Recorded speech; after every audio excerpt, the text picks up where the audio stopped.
Vamos ahora con el episodio 6, El retorno del Jedi, estrenada en 1983, y aquí, bueno, pues le pasó lo que le ha pasado a lo largo de toda la saga, y bueno, lo que es muy típico del mundo del cine, ¿no? Que a veces se eliminan escenas. Bueno, pues aquí le dio mucha rabia que se eliminara la escena de la tormenta de arena, porque le había costado lo suyo rodarla, porque claro, como os podéis imaginar, con todo este vendaval que hicieron por medio de ventiladores, succionando arena de una serie de contenedores, pues con el traje esto era prácticamente imposible. Incluso le costaba a los propios actores, con esas gasas que les pusieron y esas gafas para protegerse, pues él con el traje dice que era como privarse de los sentidos, porque no oía nada, no veía nada, encima se tuvo que poner una gasa en la boca para que no entrara la arena por el orificio de la máscara.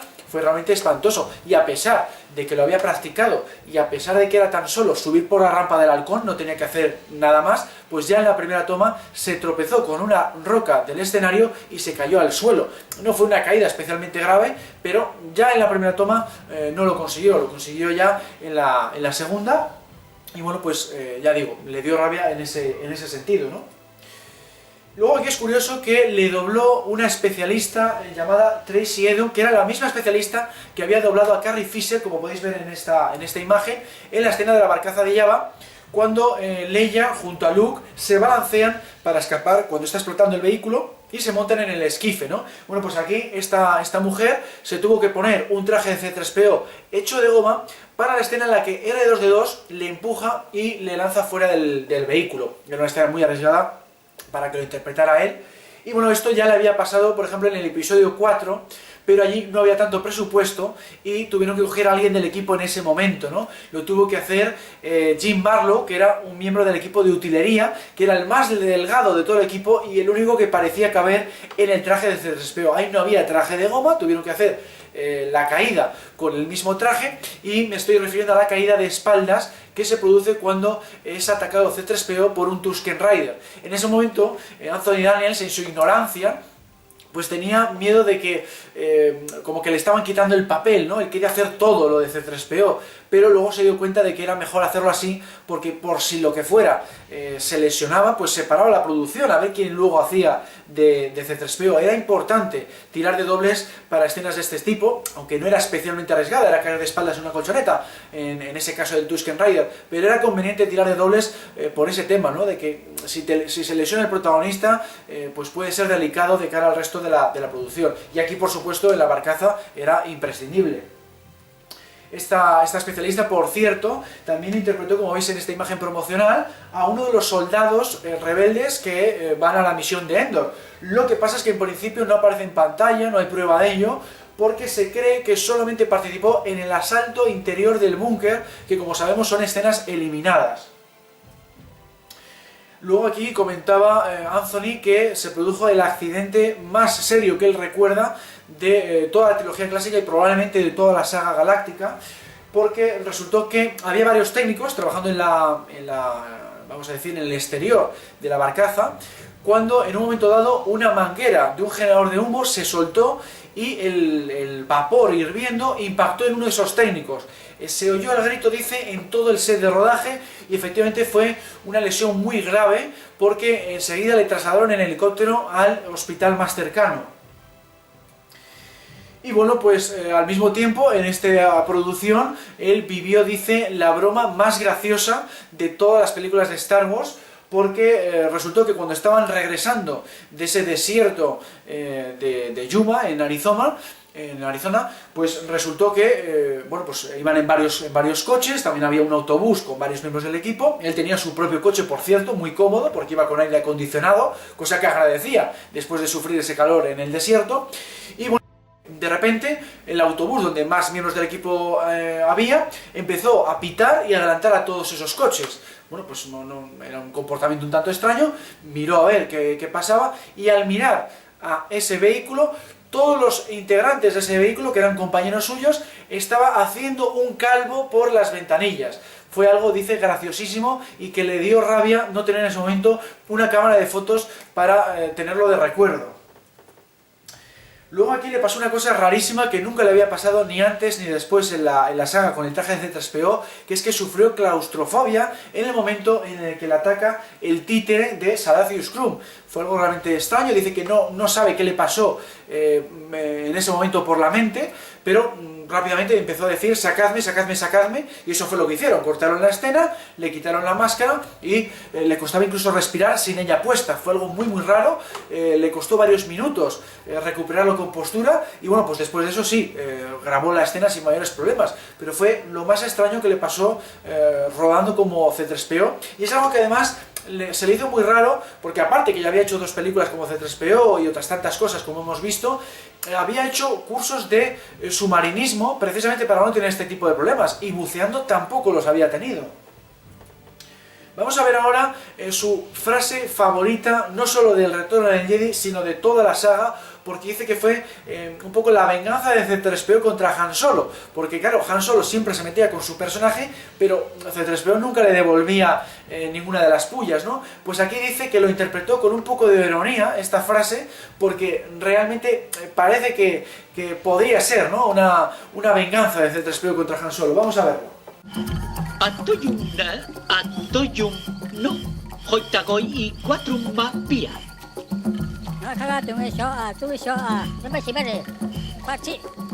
¿Qué es lo que ha dicho? Me avergüenza decirlo, General Solo, pero según parece van a ser ustedes el plato fuerte de un banquete en mi honor. Vamos ahora con el episodio 1, la amenaza fantasma, del año 99, y aquí pues la verdad es que tiene malos recuerdos en todos los sentidos. Ya cuando recibió el guión dice que no entendía la película con toda esa carga política, el tema ese de la Federación de Comercio, los impuestos comerciales, etcétera, etcétera. Ya no le gustaba desde un principio. Dice que lo único que rescataba era la idea de que Anakin fuera el constructor de C-3PO, eso sí que le gustó. Y luego cuando vio la película en un cine con espectadores normales y corrientes, vamos a decir, no era una premiere ni mucho menos, pues tampoco la entendió, seguía sin entenderla, y contempló un poco la reacción de los espectadores y era un poco la misma que la suya, ¿no?, de confusión, de extrañeza y de decepción. La palabra era decepción, porque muchos de ellos decían que a ver si mejora la cosa en las siguientes precuelas. No le gustó demasiado, aunque él en su opinión dice que los fans la valoran más actualmente, que ha cambiado un poco la percepción de los fans con el paso del tiempo, pero que en su momento comprende perfectamente la decepción de esta película y considera que la trilogía de precuelas pues es una trilogía un tanto fría. Y luego a nivel de rodaje también le supuso una gran decepción, porque no le dejaron hacer de títere con C-3PO. Contrataron directamente a Michael Lynch sin preguntarle y sin darle la oportunidad de a ver si podía hacerlo, ¿no? Contrataron a este titiritero profesional y a él solo le dejaron el doblaje. Pues le dio mucha rabia que, bueno, que por lo menos le podían haber dejado intentarlo, ¿no? Entonces, para él el episodio 1 es la peor de la saga en ambos sentidos. Y lo único que rescata de esta etapa pues es el que le deja, el que pudo organizar la Celebration, ¿no?, de Denver, la famosa Celebration, la primera Celebration de la historia, el primer evento oficial de Lucasfilm, porque le llamó Dan Mansen, que era el editor de la Star Wars Insider, uno de los mayores fans de la saga, que hace un cameo en el episodio 1, como sabéis, es uno de los, vamos a decir, cuidadores de los Kaadu en la celebración final. Y bueno, pues en su caso, Anthony Daniel se encargó de organizar las actividades, se encargó también de traer a los invitados, y también hizo, como veis, de presentador y de estar un poco ahí presentando los diferentes, las diferentes partes del evento, ¿no? La única pega de este evento, dice, fue que llovió 2 de los 3 días, la gente se caló hasta los huesos esperando fuera, porque encima iban con ropa de verano, y es la única pega, ¿no?, que, bueno, pues que tuvieron que cambiar un poco las cosas, convencer a los guardias de seguridad para meter a la gente dentro, aunque se incumplieran un poco las normas, para que no se mojaran fuera de lo que es el pabellón donde se hacía el evento, pero por lo demás pues la gente salió muy satisfecha porque todo funcionó muy bien. Sobre todo gustó el que estuviera Ray Park, alias Darth Maul, porque hizo una especie de espectáculo de artes marciales que gustó mucho. En fin, dice que estuvo muy bien, está muy orgulloso de haberlo organizado y que saliera tan bien, porque sirvió de base para las siguientes Celebration y también para otros eventos realizados, vamos a decir, fuera del marco de Lucasfilm, ¿no?, para otros eventos de Star Wars que no eran oficiales.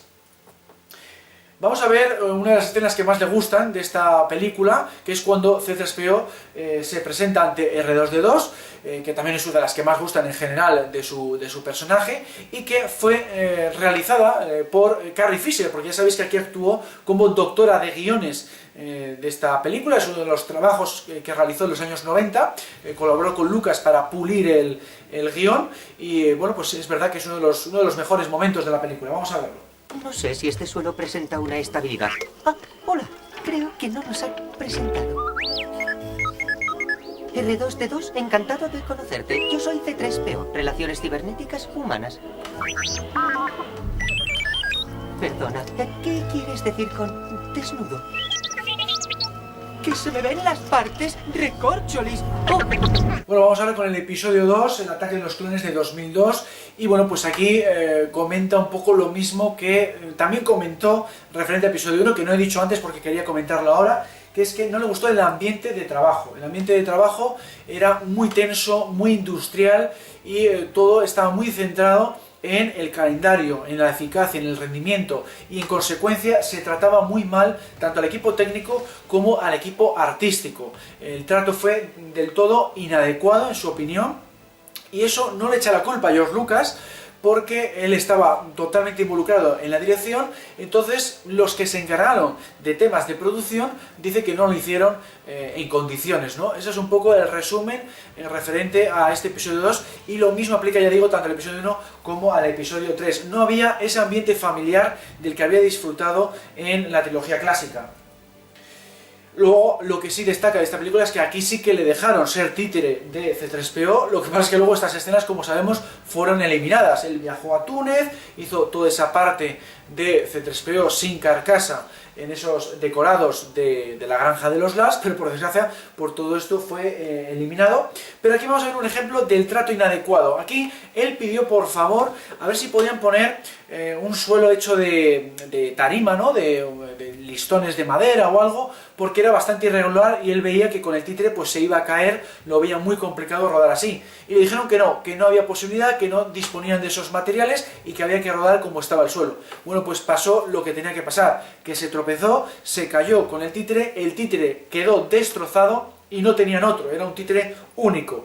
Bueno, pues no se pudo continuar rodando con él y lo iban a solucionar en postproducción. Lo que pasa es que luego se tomó la decisión de eliminar esta escena, que era una escena en la que Padme le colocaba pieza a pieza la carcasa a C-3PO, y bueno, pues esto le dio muchísima rabia, ¿no? Porque era una escena muy emotiva, muy bonita, de las mejores que había rodado como C-3PO, podríamos decir, y no convenció a Lucas, porque aparte de lo típico, ¿no? De que ralentizaba el ritmo narrativo, pues era un poco absurda en el sentido de que era extraño que no le hubieran puesto esa carcasa estando ahí metida en cajas en este almacén de la granja, ¿no? Entonces, por ambas razones, pues esta escena fue eliminada y se tomó la decisión de que detuviera ya la carcasa desde un principio, porque claro, llevaba ya muchos años en la granja de los Lars, ¿no?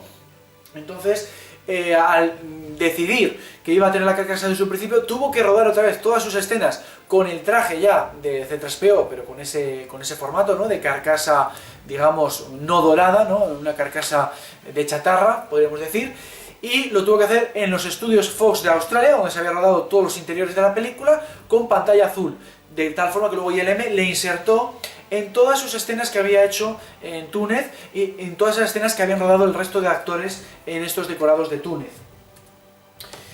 Luego vamos con otro ejemplo de trato inadecuado. Bueno, pues aquí en el escenario de la fábrica de droides, él se tenía que asomar a un decorado en el que había una caída de más de 6 metros de altura, y bueno, pues lo único que pusieron fue unos cojines abajo, y él dijo que no, que esto no puede ser, esto es muy arriesgado, porque si yo me caigo con el traje puesto, me puedo romper el cuello y me puedo matar, no es lo mismo que caerme sin nada puesto. Y él pidió por favor rodar esto con un arnés, y le dijeron que no, que esto vamos mal de tiempo, esto hay que rodarlo con estos cojines y con esto es suficiente. Entonces claro, él tenía que rodar con muchísimo cuidado, midiendo sus pasos como siempre hacía en todas sus escenas para estar en las marcas que le ponen en el suelo, cosa que no podía ver porque no podía agachar la cabeza con el casco. Siempre medía mucho sus pasos, sobre todo cuando tenía que bajar las escaleras, por ejemplo en la cantina del episodio 4, ahí tuvo que hacer un par de tomas muy delicadas, porque había que bajar escaleras, ahí tenía que medir los pasos al milímetro y lo pasó canutas para rodar eso. Bueno, pues aquí lo mismo, tenía que medir los pasos porque si se caía podía ser una caída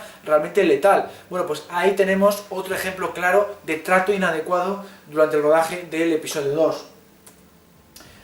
Aquí lo bueno es que pidió permiso a George Lucas de hacer un cameo, le apetecía muchísimo hacer un cameo en estas películas y se lo concedió, le dijo que podía hacer un cameo en la escena del bar Outlander y lo único es que luego cuando fue al vestuario pues estuvo a punto de no poder hacerlo porque solo quedaban 2 trajes disponibles. Uno de ellos era este traje de militar y bueno, pues dice que fue luego una experiencia bastante más agotadora de lo que esperaba, porque al ser de esta pues tenía que estar bastante tiempo de pies y él ya era un poco mayor y claro, dice que se cansó bastante. No pensaba que ser extra era tan agotador, pero claro, es que Lucas pues rodaba bastante, para ser una escena tan sencilla, rodaba de bastantes ángulos, bastantes tomas, y dice pues bueno que esa es un poco la experiencia, ¿no? El recuerdo que tiene de esta escena, pero le encantó luego verse en pantalla con este nombre, con Dan Fintoni. Es un nombre que se inventó en colaboración con un miembro del equipo de postproducción, jugando un poco con las letras de su propio nombre. Y bueno, pues de esto se enteró Ahmed Best, que ya sabéis que interpreta a Jar Jar Binks, y dijo a George Lucas, oye, que yo también quiero. Y bueno, pues cuando fue también al vestuario a ver qué traje quedaba libre, porque el resto ya estaban asignados al resto de participantes en la escena, ¿no? Al resto de extras, pues resultó que el otro que quedaba era también el mismo, era de soldado militar. Entonces su personaje por eso viste igual, porque es que no quedaba otro en el armario de trajes para esta escena. Y bueno, pues hicieron un poco lo mismo, ¿no? Le asignaron un nombre de cara luego a lo típico, ¿no? A las guías y enciclopedias del universo expandido.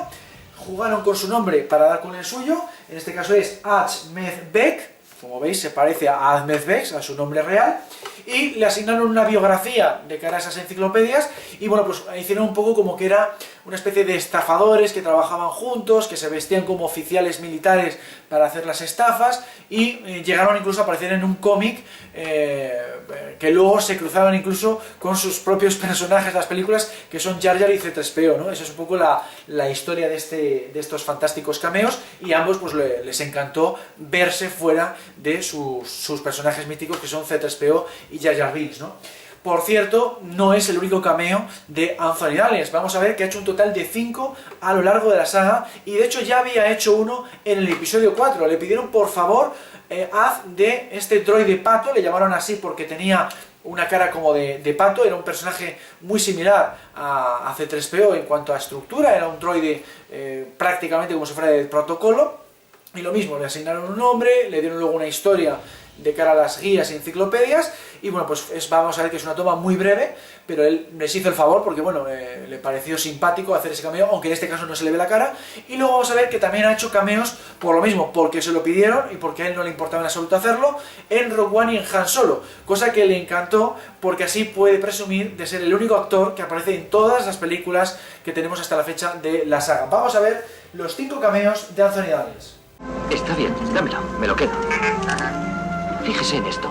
Desde que ha salido el XP-38 ya no nos quiere nadie. Será suficiente.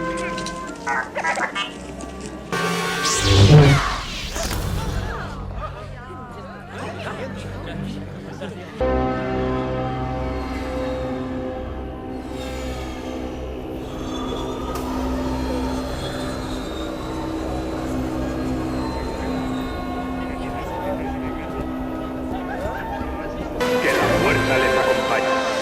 ¿Scarif? ¿Van a Scarif? ¿Por qué a mí nadie me dice nunca nada, R2?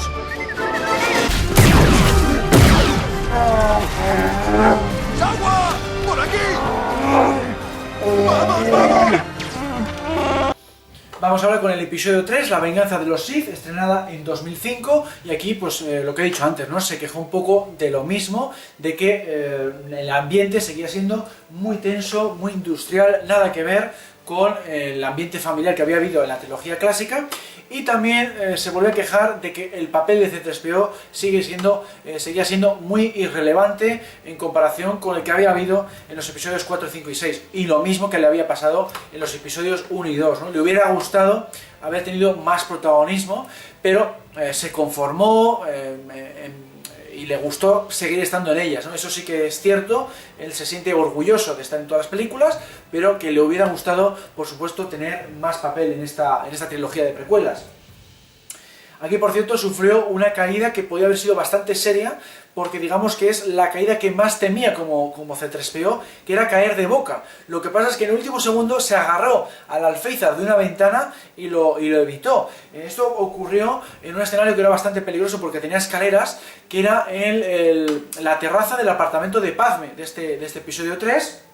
Y bueno, pues fue tan seria cuando se produjo que rápidamente su asistente en esta película, que era Don Bies, que era también un técnico que se encargaba de manejar por control remoto a R2D2, echó tan rápido a correr en su dirección que Don Bies también se cayó. Y él sí que se cayó de golpe y porrazo. El que al final sufrió una caída mayor su asistente que el propio Anthony, porque por lo menos se agarró con una mano y evitó ese trompazo frontal.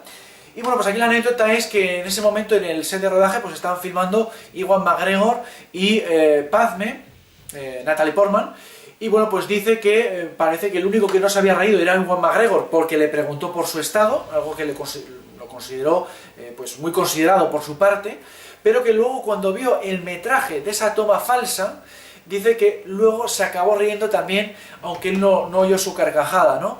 Entonces le dio un poco de rabia, ¿no? Que también igual al final se había acabado riendo.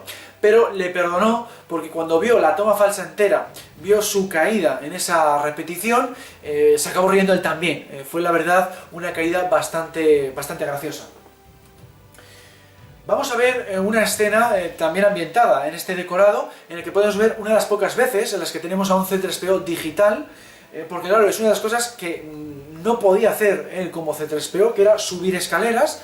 Y luego vamos a ver que un diálogo, que no es que no lo he escogido porque sea de sus favoritos, realmente aquí no sé, realmente nunca he leído cuál es su diálogo favorito de esta película, pero por lo menos yo sí que vi, cuando vi esta película en el cine, por lo menos aquí en Santander, que la gente se partió de risa con este diálogo porque en español tiene una connotación sexual. Vamos a verlo. Oh, milady, ¿hay algo que yo pueda hacer? No, gracias, 3PO. Oh, me siento tan impotente. Pues yo todas estas películas las he visto en el cine y jamás he visto una carcajada así en ninguno de los otros diálogos de C-3PO, pero es debido a eso, que aquí en España pues lo de la impotencia se asocia a la impotencia sexual.